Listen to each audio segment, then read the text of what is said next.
We bought this land in 1970. At that time, it was just 3 open fields. I made my offer in November. Of last year. Yeah. And we're in the end of July. We are almost to August. So that's like 9 months. Yeah. They've done it the right way for a long period of time. Farms are not doing it this way anymore.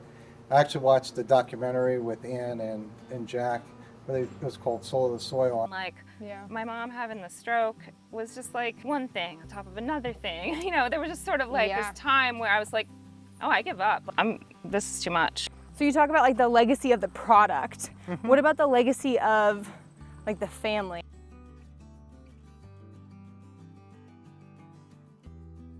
Okay, so you're Anne. Yes. And you're Anthony. Correct. And we're at Butterworks Farm. And I usually don't dive in the very beginning about what's going on here, but I can't help but notice the elephant in the room is that you are selling this farm and you are buying it. That's correct. And what an amazing opportunity I have to be able to talk with you guys right in the middle. I mean, you're signing tomorrow, right? I Or the don't next know. day? It might be delayed because of lawyers, but Okay. within the next week or so, probably. You're signing within the week. Yeah. So, I mean, that's really cool for us to be here and talk with you. So, Anne, you started this place. Here, we bought this land in 1976. At that time, it was just 3 open fields. That one now where my house is, this one here and that one there. And we didn't buy the house because it was too expensive. It was about $70,000. Can you imagine? Oh, That was my. too expensive. We figured 30 years paying it off would just not be worth it with all the extra, interest involved. Yeah. And so, but that was a different time.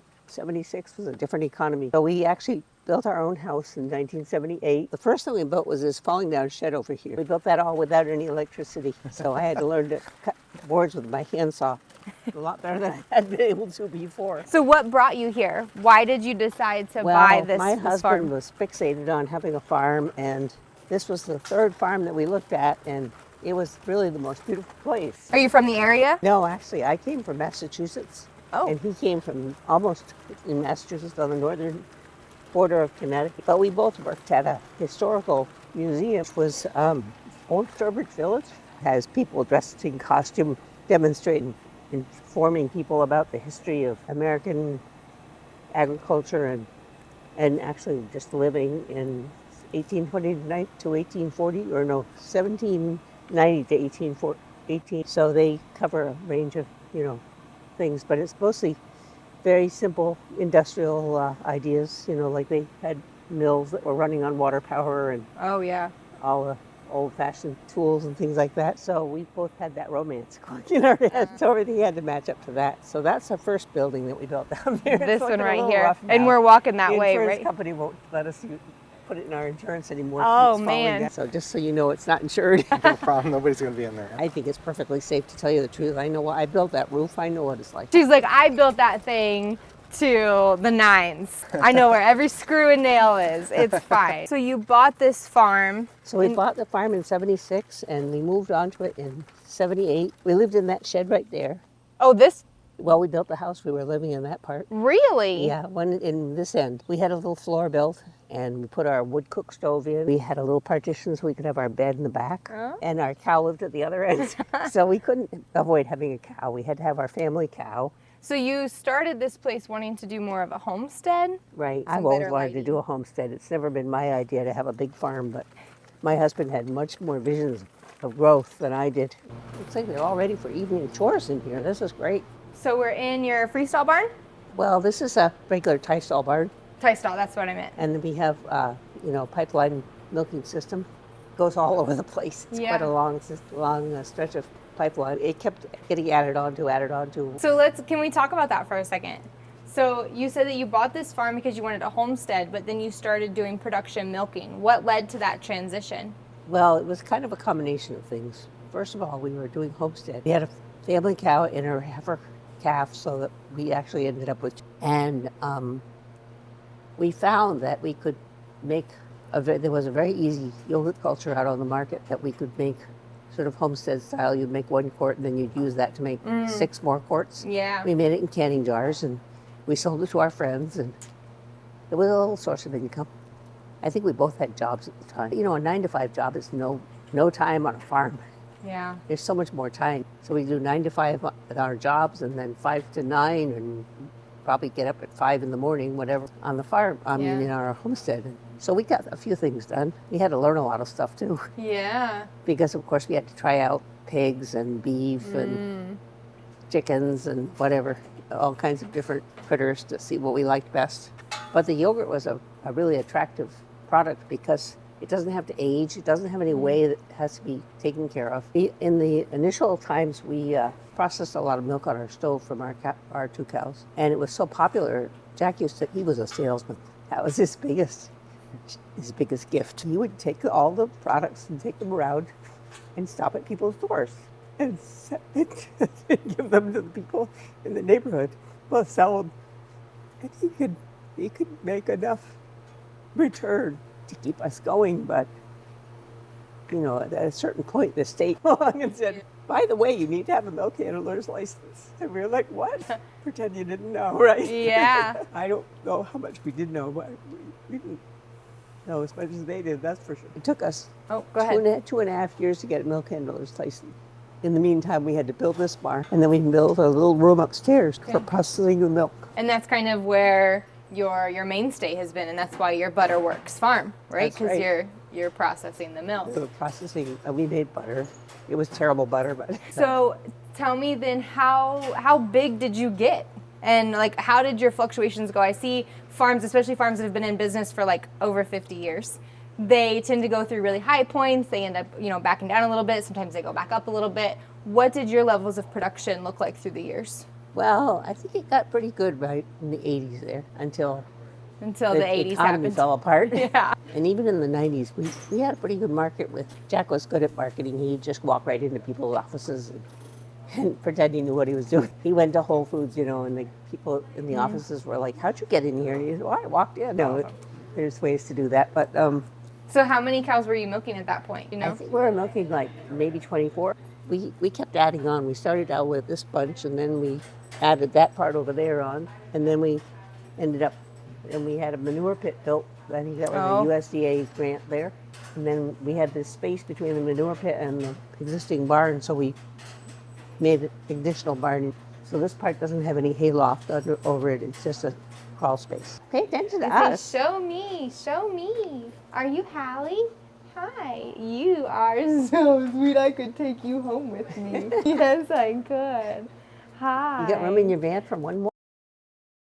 So not to take up too much of your time, and I know that we're going to end up getting into Anthony's side of it. Yeah. Talking a little bit about your decision to sell and how that has worked through. Jack passed away. The end of 2012. Oh, that's okay. Do you prefer I take you off camera when you tear it? Okay. So at that point, he had already had kidney failure and been on dialysis for 7 years. So that was a time when things started to go, really downhill. And he wasn't out there in the marketing and whatever. Yeah. Also, in the 90s, he got really fixated on growing the grain for the cows. And so we built that granary in 1990. He had accumulated all of this processing equipment. There's a grain elevator in the inside there. Okay. In that steeple.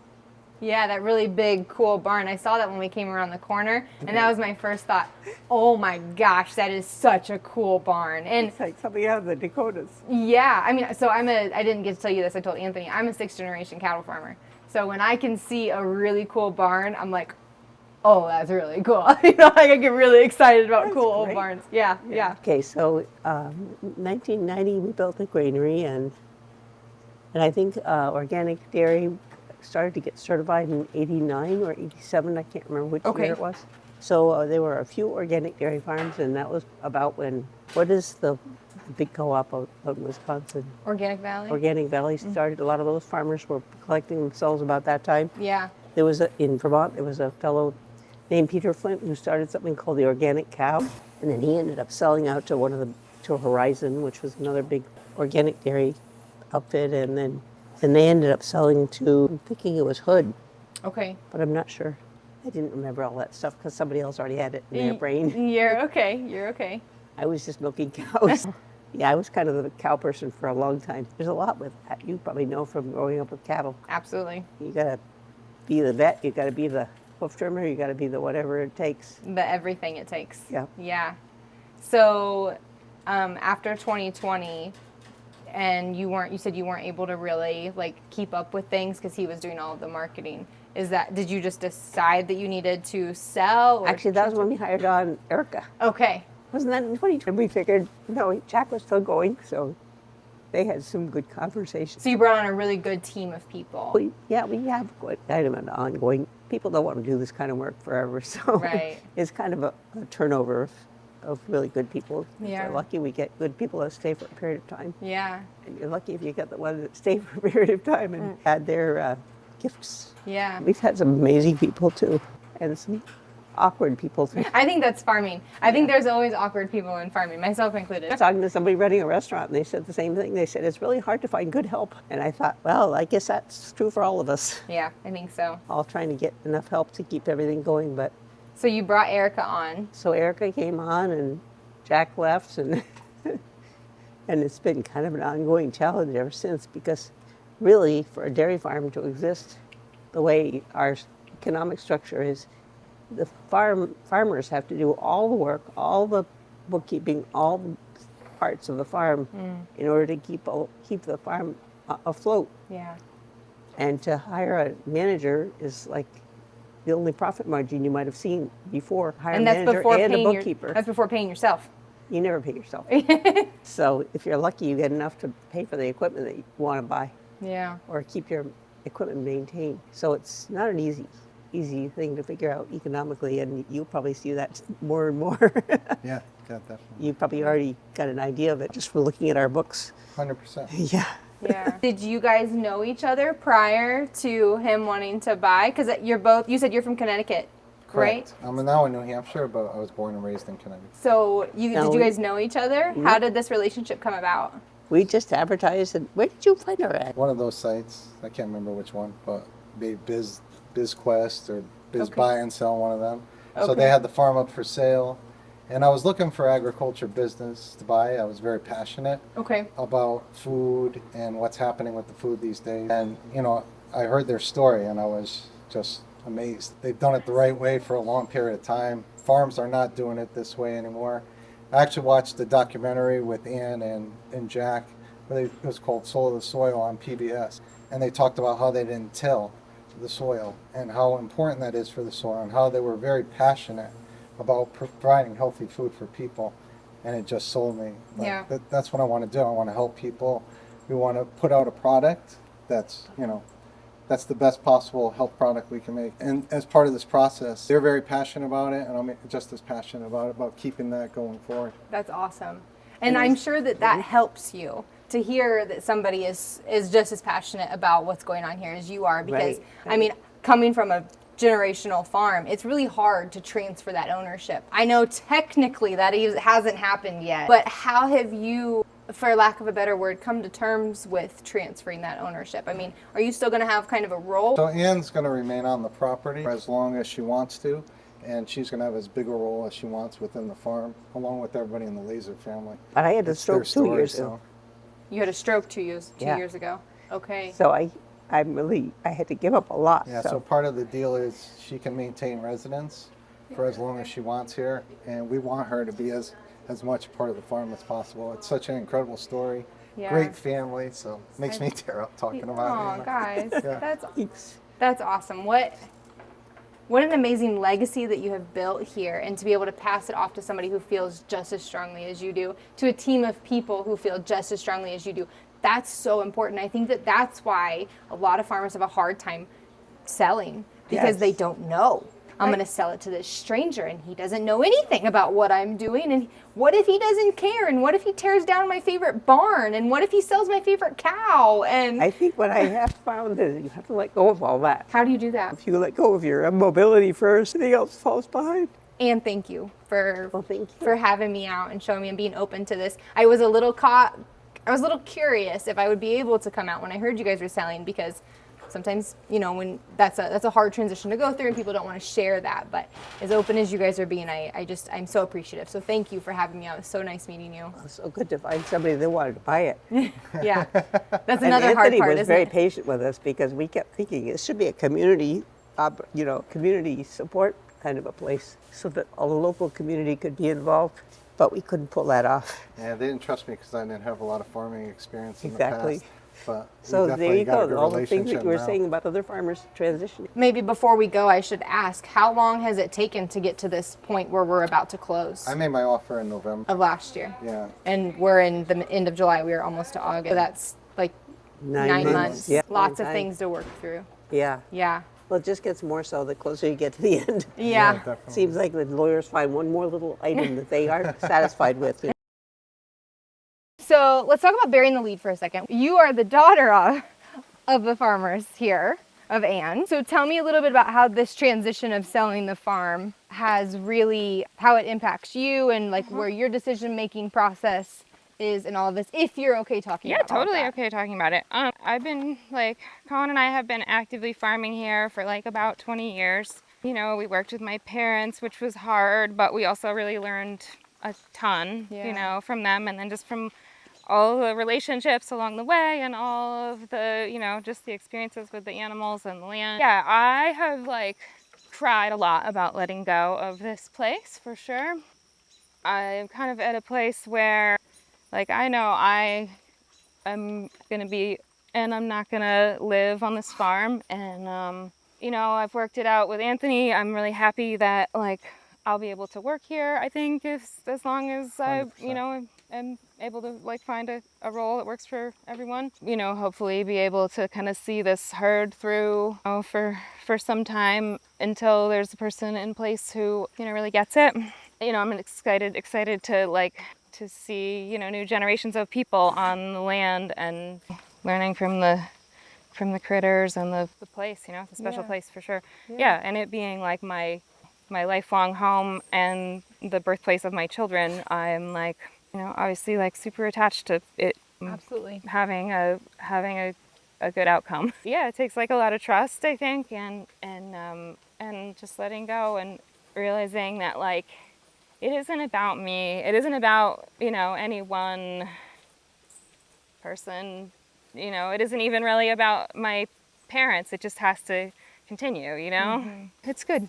It's good. I'm excited to, you know, get to try some new things and then also, you know, stay involved in the world of food and farming that I care a lot about, you know. I really care. Yeah, and have in this world, so I'm excited for like new opportunities, see what opens up. Yeah. Sure. So just because people are gonna be interested and I too am wondering, being so passionate about being on your family farm, are you unable to purchase a farm of this size? Why are you not able to take ownership over it? You know, definitely considered that for a long time and, you know, worked toward it in a number of different ways and, you know, also worked toward trying to, you know, come up with joint ownership or collaborative kind of models, more or less in a few different ways. You don't know that you're a real farmer until you're kind of over it, kind of done. Or like, I don't know, maybe that's not true. No, maybe I should say I didn't feel like a real farmer. It was like this thing we like had to live up to for my dad, kind of, you know, in a way. You know, it was emotional and like it was hard with him a lot. But yeah, I didn't feel like I was like good at this until I was kind of like, this is too much. This is too hard. This is not something that my family and I can sustain and have a good life. It's very iconic and, you know, bucolic and whatever kind of like fancy words you want to use about it. And it's beautiful and it's a wonderful life. And I really love being able to like go to work with my dog and, you know, like, you know, sometimes it's great with kids and sometimes it's terrible. I feel that. Yeah. And a lot of just not being able to show up for our kids and, you know, some like family and personal health things and like my mom having the stroke was just like one thing on top of another thing. You know, there was just sort of like this time where I was like, oh, I give up. This is too much. And that's where the decision to sell it to like an outside was okay with you? It was like a place where we all kind of had to get to, my mom and Colin and me and Eric working together on like, look, like here's what the, you know, here's what the trajectory looks like. And at that point, like we signed up for farm viability and then at some point our accountant quit and, you know, so we were like trying to move it forward, but also like still attached and wanting some kind of, you know, community solution or like I'm super excited that Anthony is flexible and confident and experienced at business and I'm excited to see the journey.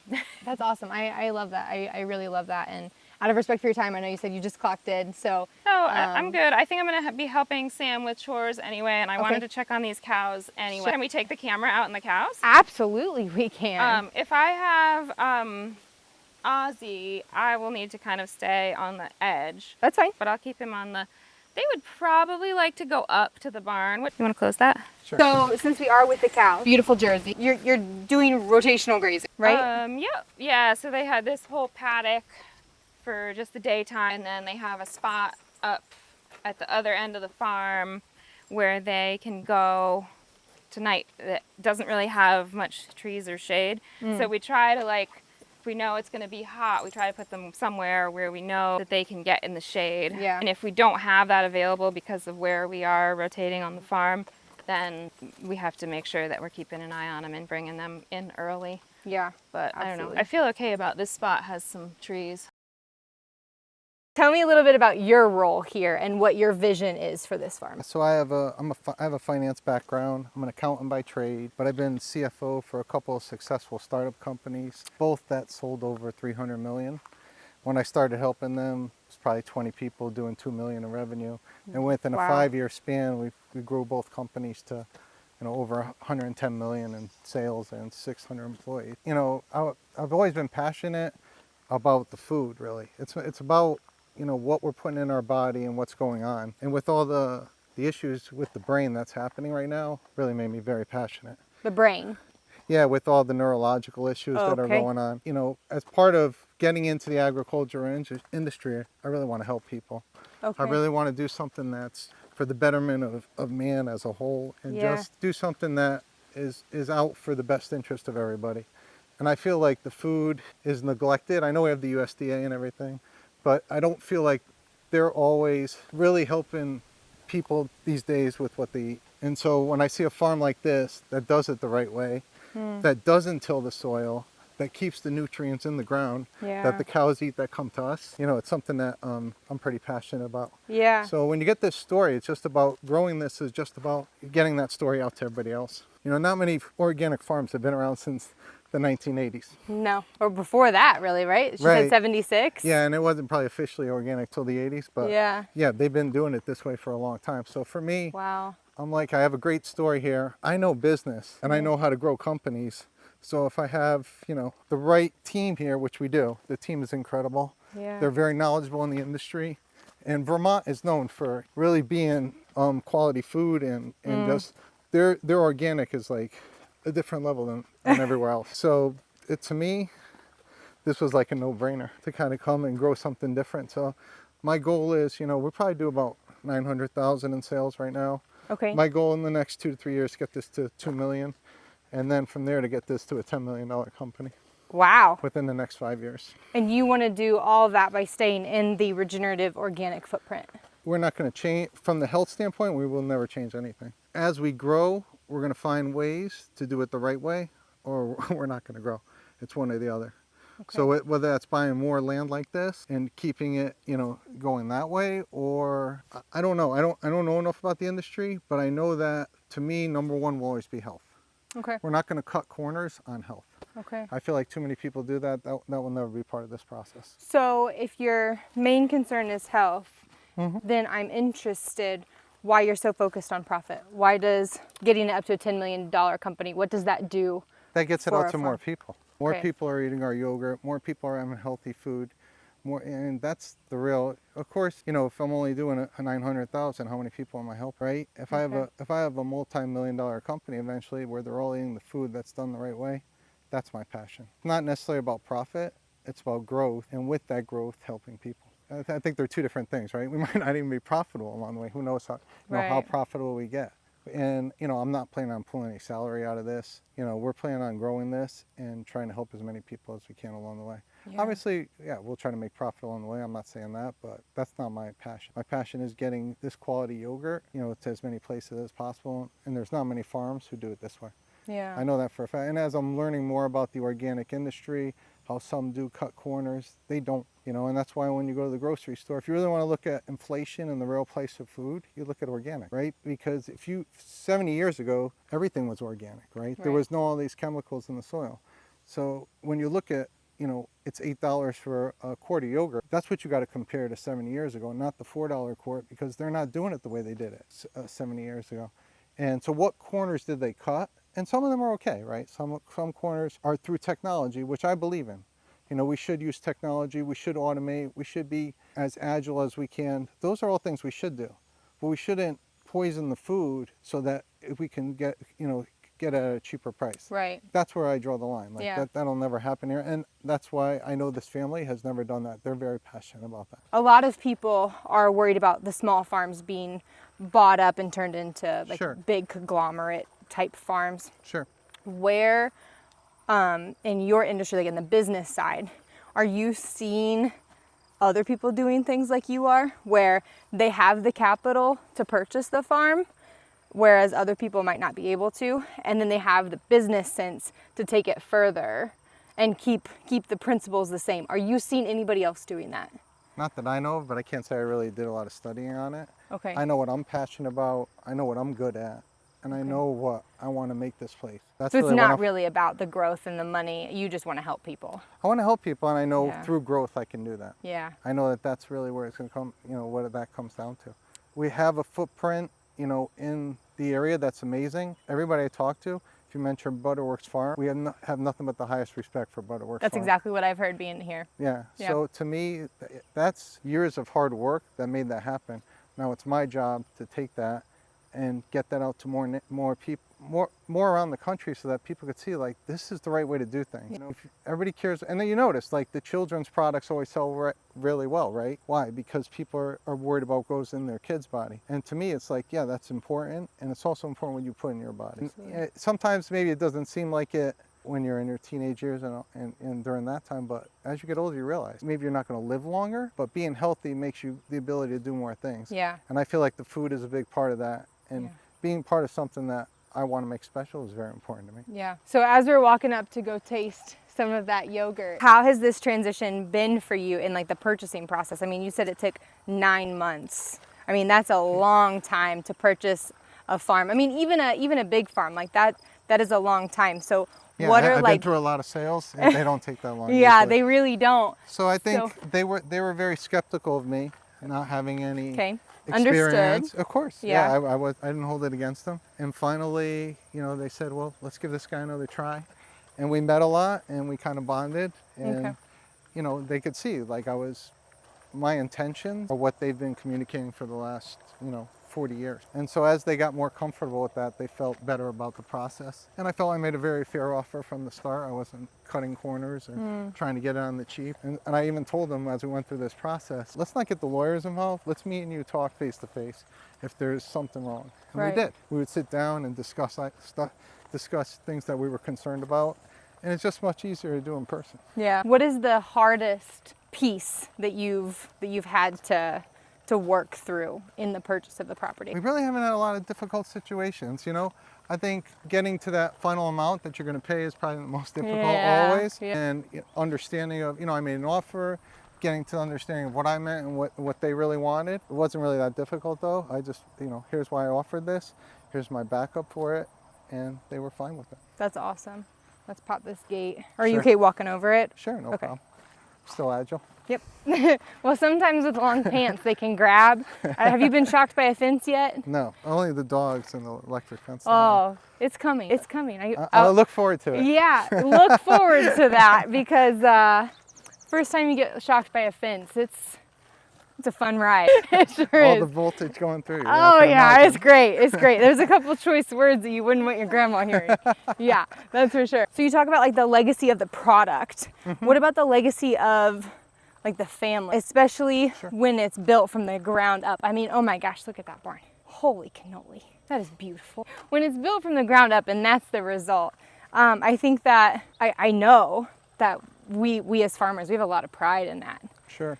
How are you able to carry that pride through the business? Keeping the family involved was always very, very important to me as we go forward, because they've built this, they have such a great reputation, and just seeing that, I think that helps the transition too, right? When people see that the original, owners are still involved, that helps the transition for everybody. And so, Yeah. of course, I'll have pride in this. I mean, it's something I'm going to work hard to help grow, right? Yeah. And I know that they have the same pride. So I think the more people we have involved in the process, and they all have that pride, I think, you know, it could be pretty amazing what happens. Yeah, yeah, absolutely. No, that's so awesome. Okay, I'm excited to taste some of this yogurt. So let's go do that. So where is the milk process? The milk Where are we process, going? We're going to go up to the office, because Okay. that's where we made these samples that we're going to try. Okay, sure. So part of me helping grow the farm, is bringing out a new product is one of my goals. Try to gear it more towards people who are interested. Like, our product does really well with people who like use it for cooking, or who mix it with rice, or put granola in it. So our the quartz really sells to those people very well. Those people consume a lot of yogurt, and Yeah. you know, that's like, I would say, like the people that are most interested. But I really don't feel like we have a product, one for kids, so eventually we're gonna need a kids product, but also very important to me is like the individual who just like wants fruit yogurt, Yeah. who just wants it in the morning. We really don't have a product for that. So we're trying some new recipes that we found, and we're just gonna taste test a few, and we'll probably launch something in a couple months after the purchase, Sweet. you know, and try to see how that takes off. And it does well, then we go from there. All right, let's go taste some of these awesome recipes that are top secret and nobody knows about. I'm excited about this. Yeah, so there's a French yogurt I like. Chef's kind of been messing with recipes and see if he could find something that's a little more heavier, I would say. Are you looking for like a Greek yogurt? No, this is going to be, Like a runny yogurt? I think like a more, what's the right word, like a little more dense maybe than, our yogurt I feel like is a little bit too milky. Yeah. And this has a little bit more dense consistency Okay. to it that kind of, I think, tastes better. So we're trying 8 samples here. All right, so this is the one that is trying to mock the French one that you like. And so this Oh is my my first time gosh. trying it too. Guys, I know you don't want to be on camera, but holy cannoli, this is amazing. This is the best yogurt I've ever had in my life. What? I swear. Yeah. Number 1 out the gate. Like, I think it's oh! So this is the first time we're all trying it. I've never tried this before. What are your guys' opinions then? Very good. I like it. It's sweet. Jeff told Yeah. me it was going to be sweet. It does, So yeah. maybe less sugar? So you put sugar in it? Organic cane sugar. There yeah. is sugar in it. Okay, interesting. All right, why don't we try the next one, Jeff? See how that goes. I like it, but I agree with you. Maybe a little too sweet. Maybe try a little bit less with the recipe. I like your enthusiasm. That was really good, guys. And they feel like at the higher temperature, it's gonna. What's that gonna do? so it's basically it thickens it. It's, Which is what we were kind of looking heated to 180 degrees. for. Okay. Right. So you guys want I'll just keep my spoon, yeah. I'm excited. Let's see what this one says. Good, also. Yeah. Not as sweet though. Yeah, You but said I it's think the it's exact good. same one. Mm-hmm. Yeah, I got a little nugget of cream right there. I like it. I'm not trying to be less enthusiastic. I was just trying not to be as enthusiastic. We want you to be honest. Well, it's really freaking good. As honest will help us get to the right. This is so awesome. If it's not that great, please say it. No, this is definitely good. I think it's good too. I think I actually like 2 a little bit more. I agree. I think it's like one was. I agree with you, Jeff. It was a little too sweet. I feel like this is pretty good balance on it. So I didn't try any of the rest yet. Okay, So so we're all what's trying three? it for the first time. So 3, what I did was that's real good. I increased heavy cream. Okay, so a little more So heavy by cream. an ounce, and then decreased the milk by an ounce. And you're using the only milk and cream products you guys are using for this is from here. the cows. Yeah, the only thing we're adding is the organic cane sugar. And then how long it's heated up and processed for. Correct. All right, so this is number 3, extra cream. Very good too. I like this too. I like this one. It's more sour though. Yeah, I was just trying to figure out there's something a little bit more like, I don't know. If the But I do culture like is it. more- I like it. It tastes more yogurty. Like that first one tasted a lot like vanilla yogurt that you Right. get at the store, right?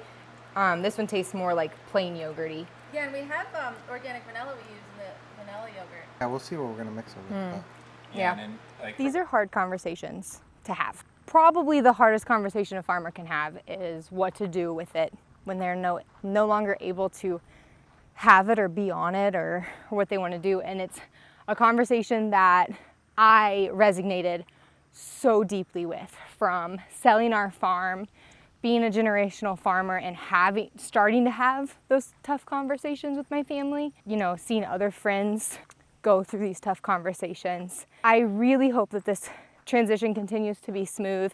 It feels like it's going to be able to. I really love how Anthony says that he's not taking this away from anybody. He doesn't want this to be anything different. He wants it to be exactly what it is. And when he saw that it was for sale, he wanted to do something about it so that it would stay exactly what it is. That is very admirable. And I love his ability to go out of his realm. He openly says, I don't know much about the industry, but there's a team of people who does, and I'm listening to them. I love that, and I love this story. But this brings me back to our story and where we are on our journey. February of 2023, we sold our farm. In December of 2023, we hit the road and started traveling full time to bring you content like this, to bring you farmers just like this. We wanted to share the small farmer's story. What we didn't realize is all of the things that we would learn along the way. And boy, have we learned along the way. We're closing in on 100 farm tours in 10 months across 18 states. We feel like this is a great time to transition our story into our own farm, get back to growing our own food, having livestock again, being able to do farm chores again. This does not mean that we're gonna stop doing farm tours. We still want to visit small farms, especially in the area that we end up.